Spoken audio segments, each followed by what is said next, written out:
আসসালামু আলাইকুম। আচ্ছা সকাল সকাল গরুর ঘাস কাটার জন্য আমি চলে এলাম বাতাসে হেলে পড়া আমার ঘাস কাটার ঘাসের জমিতে। এই জমিতে এসেই আমি দেখি যে ঘাসগুলো হেলে পড়ে আছে এবং চিন্তা করেছিলাম ঈদের দিন বা ঈদের ২-১ দিন পর্যন্ত আমি এই ঘাসগুলো কেটে কেটে খাওয়াবো। কিন্তু আমি দেখলাম এই ঘাসগুলো হেলে পড়ার কারণে ঘাসের যে গুঁড়া আছে এইখানে পচন সৃষ্টি হয়েছে। অর্থাৎ এই গুঁড়াগুলো শুকিয়ে যাচ্ছে এবং পানি না দেওয়ার কারণে গাছগুলো পচে যাওয়ার উপক্রম হয়েছে। এই কারণে আমি খুব দ্রুত সময়ের মধ্যে কয়েকটি ঘাস কেটে নিলাম, যাতে এই গোড়াগুলোকে আমি রক্ষা করতে পারি, কারণ এই গোড়াগুলো দিয়ে আমি আগামীতে আরও ঘাস উৎপাদন করব।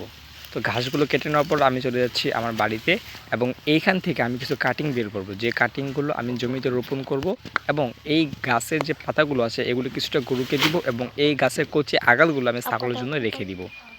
তো আপনারা দেখতে পাচ্ছেন আমি কিভাবে এই কাজগুলো করছি।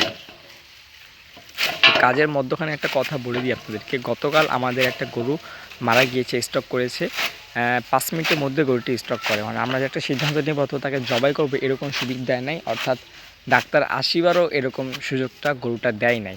এই কারণে আমার নিজের মধ্যেও একটা ভয় জন্মে গেছে। এই কারণে ভুট্টা এবং অন্যান্য আলু খেতে মাঝখানে যে ঘাসগুলো হয় ওই ঘাসগুলো আমি কিছুদিন যাবৎ আমার গরুকে খাওয়াবো না। এই কারণে আমি আমার ঘাসের জমিতে ঘাসগুলো নিয়ে গরুকে খাওয়াচ্ছি। আর এখন আপনারা যেটা দেখতে পাচ্ছেন এটা হচ্ছে ঘাসের কাটিং। আমি এই মুহূর্তে ঘাসের কাটিং করছি।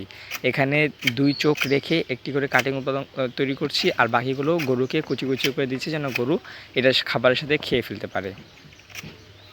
তো আপনাদের সকলকে আমি বলবো, যারা বিভিন্ন ক্ষেতের মাঝখান থেকে ঘাস ছিলে আনেন এবং গরুকে খাওয়ান, আপনি একটু সতর্ক হবেন। বিভিন্ন বিষক্রিয়ার মাধ্যমে আপনাদের গরু অসুস্থ হতে পারে। তাই আপনারা যখন ঘাস কাটতে যাবেন তখন খুবই সতর্ক থাকবেন, যেন আপনারা ঘাসের মধ্যে কোনো পরজীবী প্রাণী অথবা কোনো বিষ যেন ভুলবশত না নিয়ে আসেন। এই বিষয়ে আপনাদের প্রত্যেকের এই বিষয়ের উপর আপনার প্রত্যেকের নজর রাখা দরকার। তো এই মুহূর্তে আমি ঘাসগুলো কেটে নিয়েছি এবং আমার গরুকে আমি খাবার দিচ্ছি। আমি আমার ফার্মের জন্য একটি গরু দেওয়া ইনশাল্লাহ শুরু করেছি। ইনশাল্লাহ একটি গরু থেকে আমি আমার ফার্মটা বড় করব। আর আমার এই গরু হচ্ছে গাভিন গরু।